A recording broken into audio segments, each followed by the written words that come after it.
My therapist was running a blackmail ring, and I was her weapon. She called herself my therapist, but used my trauma to build a blackmail empire. I helped the FBI take her down. Sometimes I still miss her. My professor told me I'd never amount to anything, so I made sure he'd never forget my name. Dr. Blackwood didn't just teach medieval literature. He reigned over it like a tyrant in a crumbling kingdom. His classroom wasn't a place of learning. It was a graveyard where ambition went to die. He sat like some medieval judge behind a towering oak desk, peering over his glasses like he was selecting his next victim. Writing, he'd declare, his tone laced with contempt, requires actual talent. Most of you lack both the brains and the originality for true academic work. And from the first day I dared to challenge his take on Chaucer, I became his favorite target. Every time I raised my hand, he'd zero in like a hawk spotting a wounded mouse. Miss Thorpe, he'd sneer, my name oozing with mockery. Your sentimental views on literature are precisely why students today flounder. You simply don't have the intellectual depth for graduate studies. The class would collectively hold its breath, silently grateful they weren't in the crosshairs. But I stayed firm. I believed in my ideas, until the day he crushed them. For my final paper, I poured myself into something truly groundbreaking, an analysis that bridged medieval literature with modern psychology. For months of obsessive research, poring over dusty manuscripts, aligning them with contemporary psychiatric theory, I knew what I had was revolutionary. He returned it looking like it had been stabbed to death in a back alley. Red ink everywhere. On the title page, he'd scrawled just 2 words, pseudo-intellectual trash. This, he said coldly, holding it up for all to see, is why you'll never thrive in academia. Real scholars don't chase fashionable theories. He gave me a D-. Just like that, my teaching position evaporated. My PhD application? Rejected. Everything I'd built shattered. That night, something inside me broke and rebuilt itself into something sharper. I didn't quit.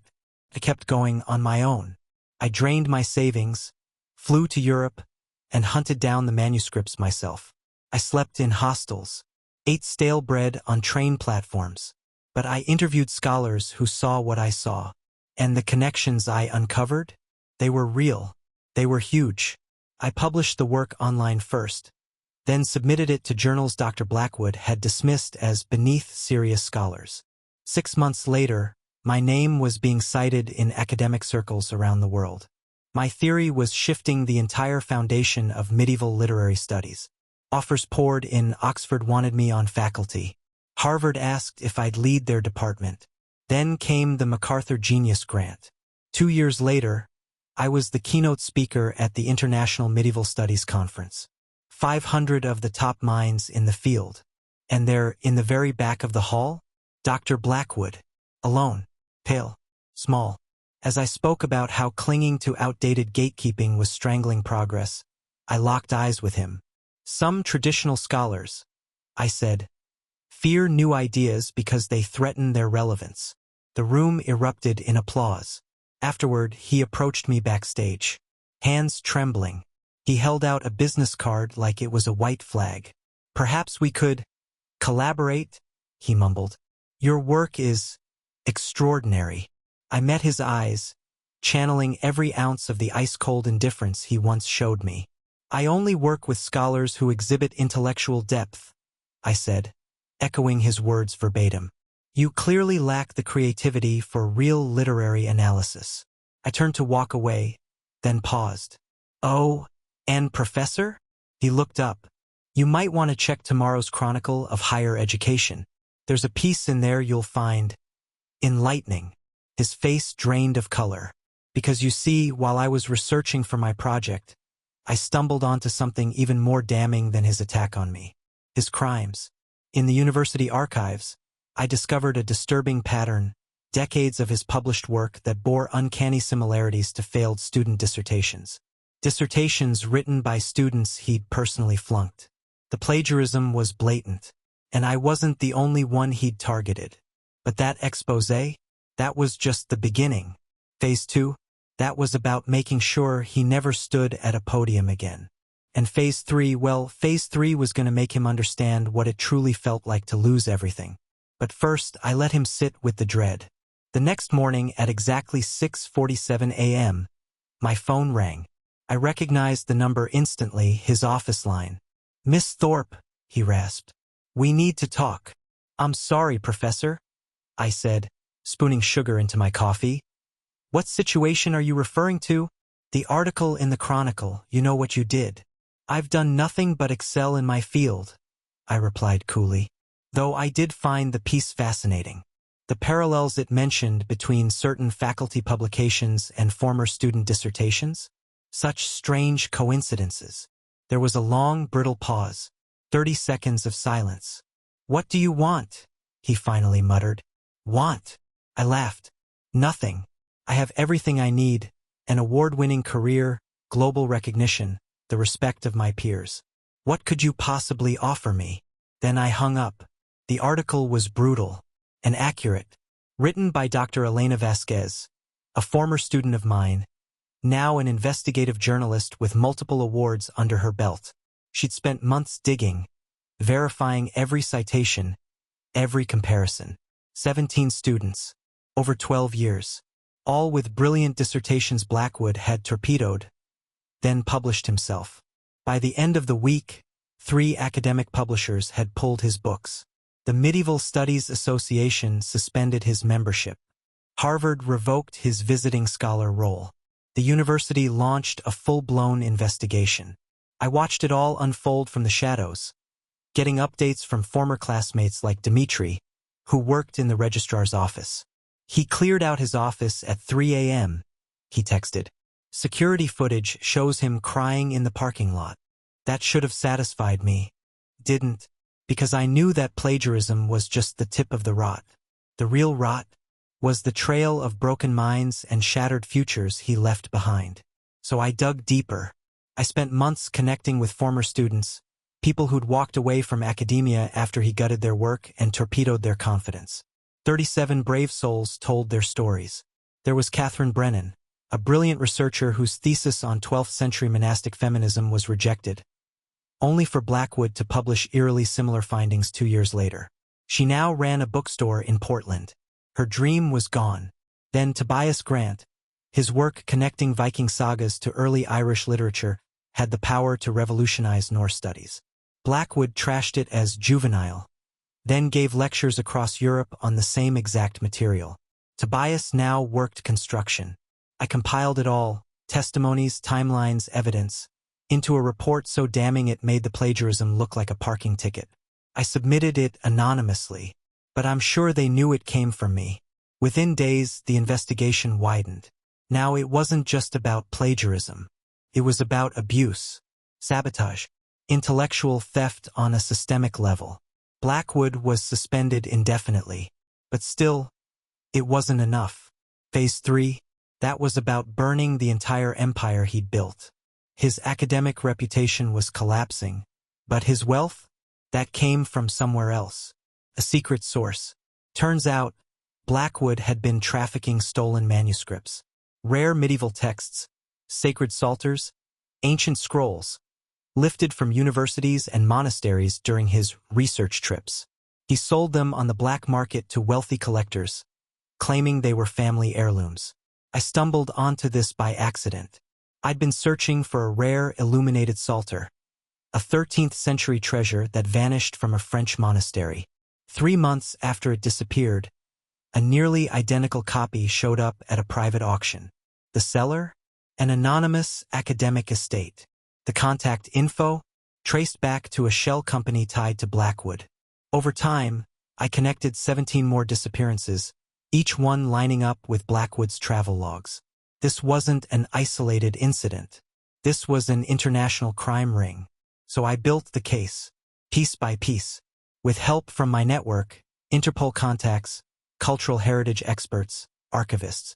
Dr. François Dubois, from the French Cultural Ministry, became my closest ally. "These are priceless relics," he told me. "Each one lost is a wound to human history." We traced everything: auctions, transfers, fake identities, bank wires. The net tightened around him like a noose. By winter, we had enough to indict him in 4 different countries. Then came the final act. On a crisp Tuesday morning, I stood by my office window and watched as Blackwood was led out of his apartment in handcuffs. News crews swarmed the sidewalk.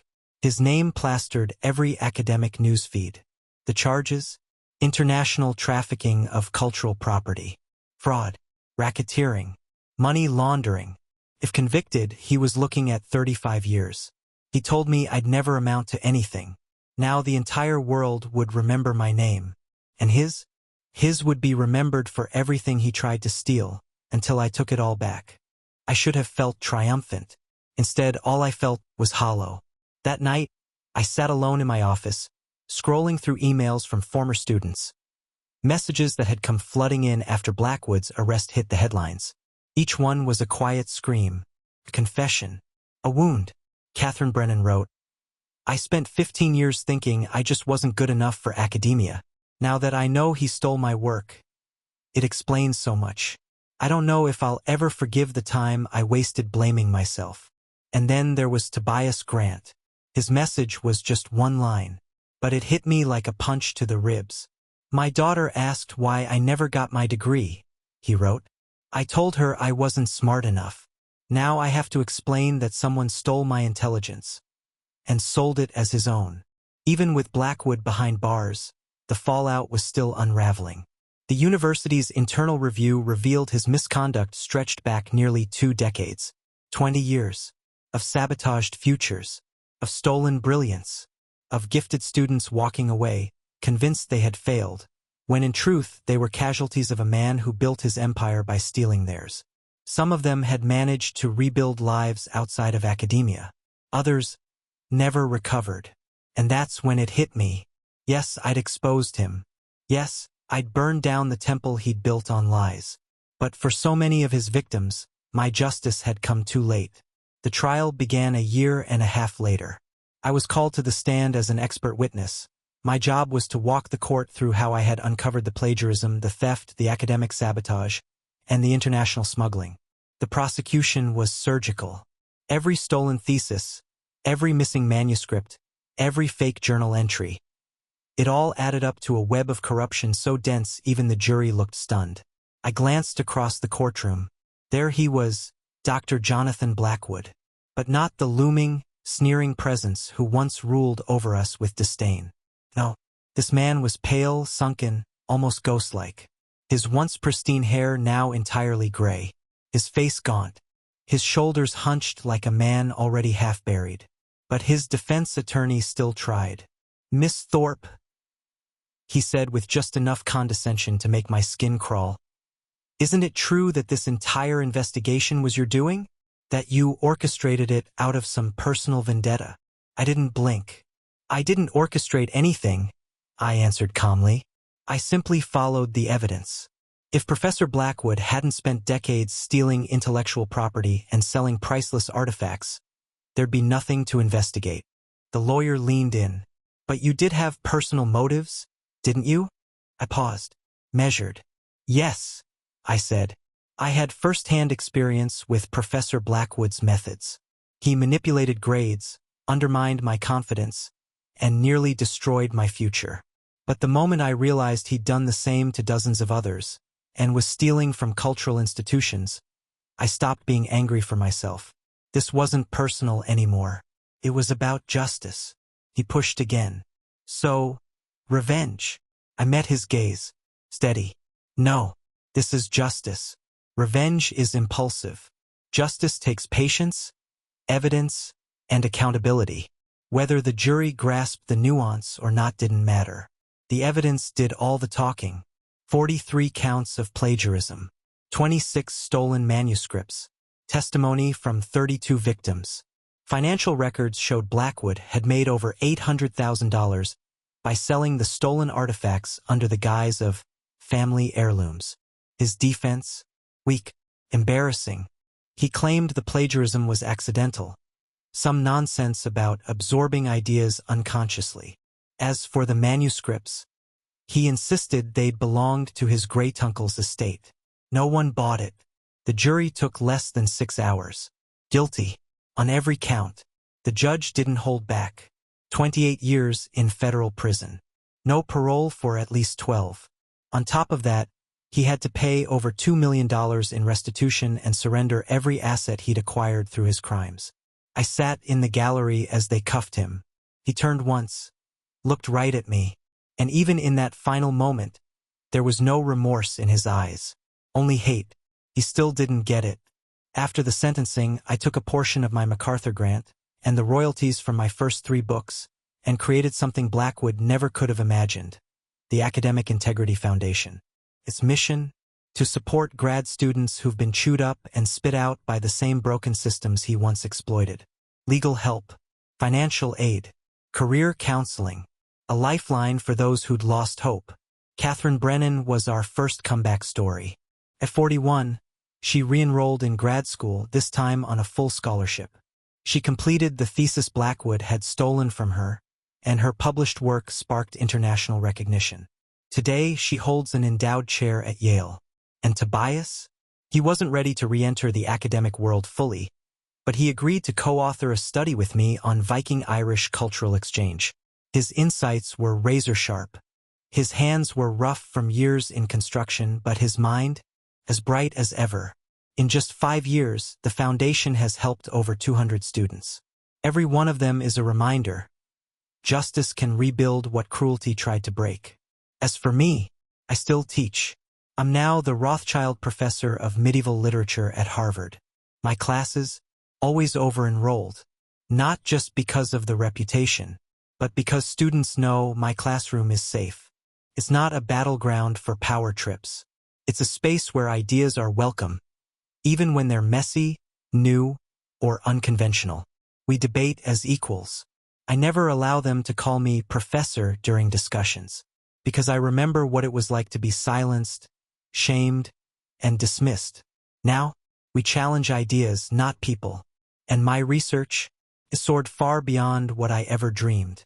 The psychological framework Blackwood once ridiculed as pseudo-intellectual garbage became the foundation of an entire academic discipline. It's now taught in 17 languages across 6 continents. Last year, Oxford, yes, that Oxford, the one that rejected me years ago, awarded me an honorary doctorate. The Chancellor called out my pioneering contributions to medieval literature and unwavering commitment to academic justice. The irony wasn't lost on me. Sometimes I wonder, what if I'd believed him? What if I'd let his cruelty define me? How many lives would have remained broken? How many brilliant students would have kept believing they were failures? How many priceless texts would have vanished into private hands, never to be studied or shared? One decision to fight back reshaped not just my life, but the lives of hundreds, maybe more. And in my office today, there's one item that never moves.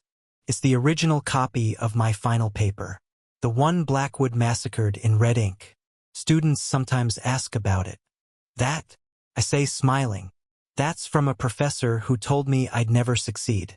I keep it to remind myself, other people's limitations are not your destiny. Some students laugh, others nod. They've met their own Dr. Blackwoods. And what happened to that professor? Someone always asks. I answer without hesitation. He's serving 28 years in federal prison for academic fraud and art theft. They blink, stunned. They expect the story to end with my success, not his destruction. Did you turn him in? One bold student asked last year. I thought about that for a moment. I documented crimes that needed to be reported, I said. Whether you call that turning him in depends on your point of view. I call it protecting the next generation and honoring the work of those who were silenced. Because that's what it was. Justice, not revenge. Revenge ends with a bang. Justice keeps building long after the noise fades.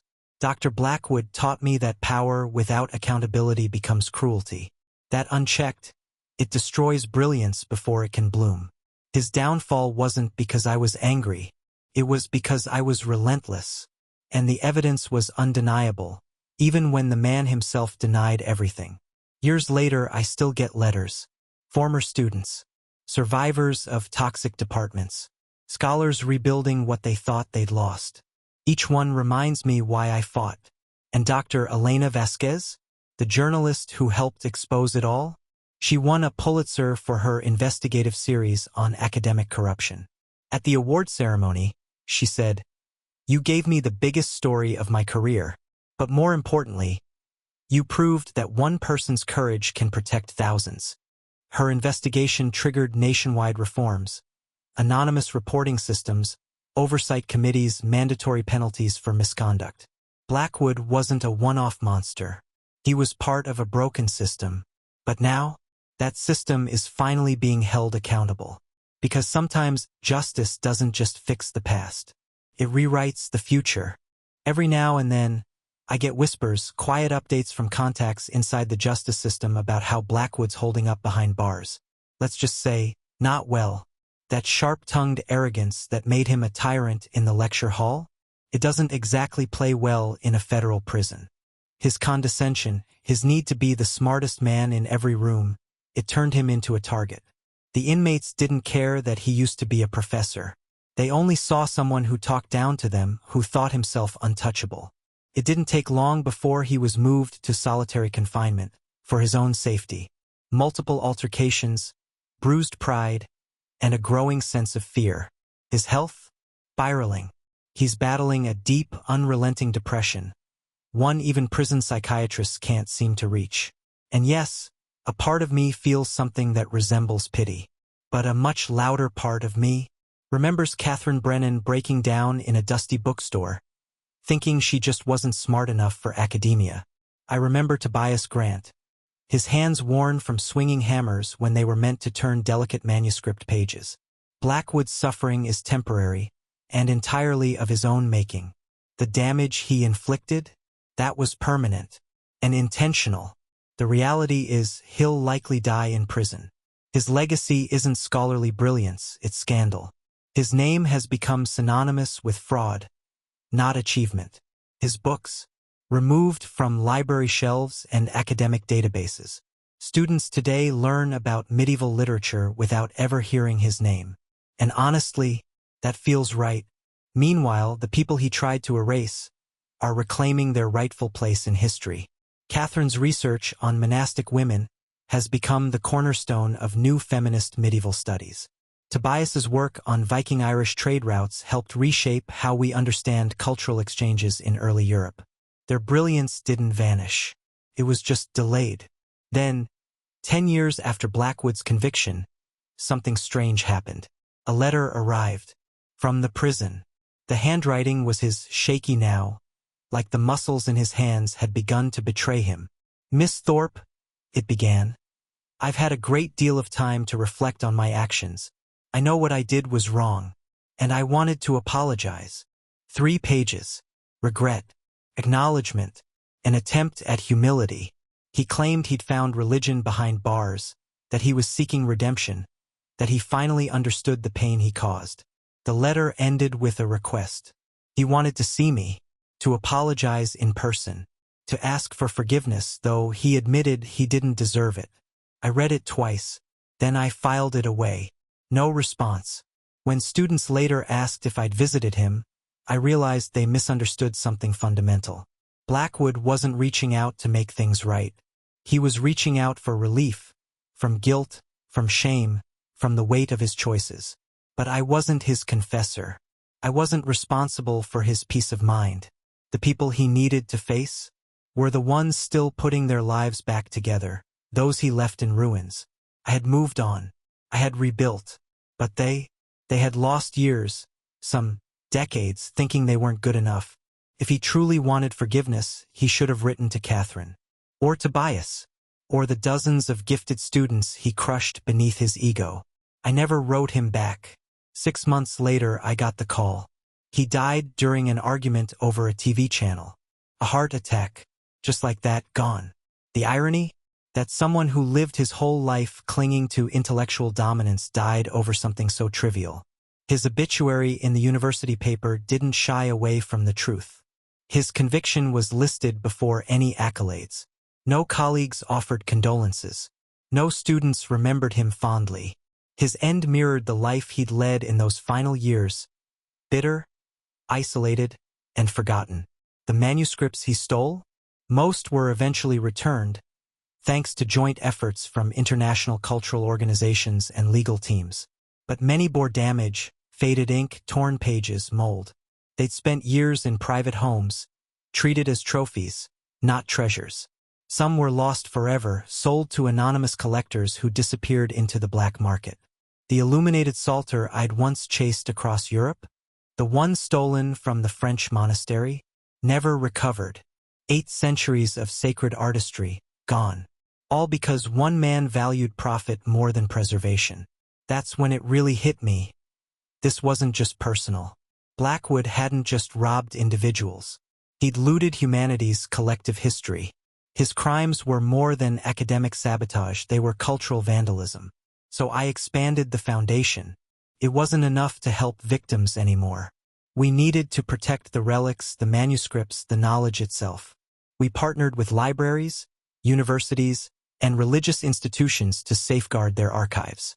We created protocols to identify and recover stolen artifacts. And I brought in the best. Dr. François Dubois, the same cultural heritage expert who'd helped expose Blackwood's smuggling network. Every artifact we save, François told us, is a thread in the fabric of human civilization. Your pursuit of justice. It started a wave. I'd never thought about it that way. Back when this all began, I just wanted to prove that I was more than what he said I was. Now, we were protecting global history. The foundation grew fast. We have 12 full-time staff now. Partnerships with law enforcement in 15 countries. We've recovered over $12 million in stolen cultural property. And we've helped prosecute 17 academic criminals operating schemes similar to Blackwood's. His case became the blueprint. We taught investigators how to spot intellectual theft, how to read the patterns, and we showed universities how to lock their doors, figuratively and literally, against exploitation. Our annual conference, it draws people from every continent. Grad students, law enforcement, historians, preservation experts. The ripple effect is undeniable. Last year, our keynote speaker was none other than Catherine Brennan. She stood in front of a packed room, voice steady but full of emotion. She spoke about the scars, the years spent doubting herself, the sense of worthlessness, the grief over abandoned dreams. Then she talked about the day she learned the truth, that her work hadn't been rejected, it had been stolen. That moment, she said, changed everything. I didn't fail. I was worth stealing from. And that meant I'd always been enough. There were tears in the audience. So many people understood. When someone asked how to tell the difference between honest feedback and academic abuse, Catherine's answer was quiet, but sharp. Constructive criticism helps you grow. Abuse tears you down. If your professor makes you question your intelligence instead of your arguments, that's not mentorship. That's control. The room went silent, then nods, then applause. So many academic environments have normalized cruelty. They call it rigor. But rigor shouldn't leave students broken. Now, the Foundation offers training to faculty across the globe on how to mentor without harm, how to challenge students without crushing them. We remind professors that their job isn't to guard the gates. It's to light the path. Over 300 universities have adopted our training. And the results? Stunning. Fewer complaints, higher satisfaction, and most importantly, students who feel safe enough to explore, question, and grow. Not fear. Blackwood wanted his name to be remembered in the annals of academia. He got his wish, just not the way he expected. And me? I'm still here, still teaching, still learning, still fighting for those who whisper, maybe I'm not good enough, because I've lived through that whisper. And I know exactly how loud it can be. But I also know this: one voice, raised in truth, can drown out a lifetime of lies. Sometimes late at night, I find myself wondering, who would I be if I'd never crossed paths with Dr. Jonathan Blackwood? Would I have pursued the same research path? Would I have developed the same fire to defend students? Would I have achieved what I have without the mountain I was forced to climb? There's no answer to that. But deep down, I think his cruelty, though unforgivable, sharpened my focus and fueled my resolve in a way nothing else could. The years I spent collecting evidence against him taught me skills most scholars never have to learn. I became part researcher, part investigator, part survivor. Being underestimated by him made me obsessed with exceeding every expectation. In a twisted, unintended way, Blackwood helped shape the force I became. But let me be clear, that doesn't justify what he did. Because for every student who clawed their way back like I did, there were dozens who didn't. 37 brilliant minds left academia. Brilliant minds he snuffed out with petty cruelty and ego. Dozens of irreplaceable manuscripts vanished into private vaults. And far too many students were left with invisible scars, decades of thinking they weren't good enough. So no, the damage can't be brushed aside just because a few of us managed to rise from the ashes. Still, I've learned something about survival, about trauma, about finding meaning in the aftermath. See, survivors often wrestle with the question, did this pain at least lead to something good? And I've realized, it's not the pain that has meaning. It's what we choose to build in its shadow. I could have let Blackwood win.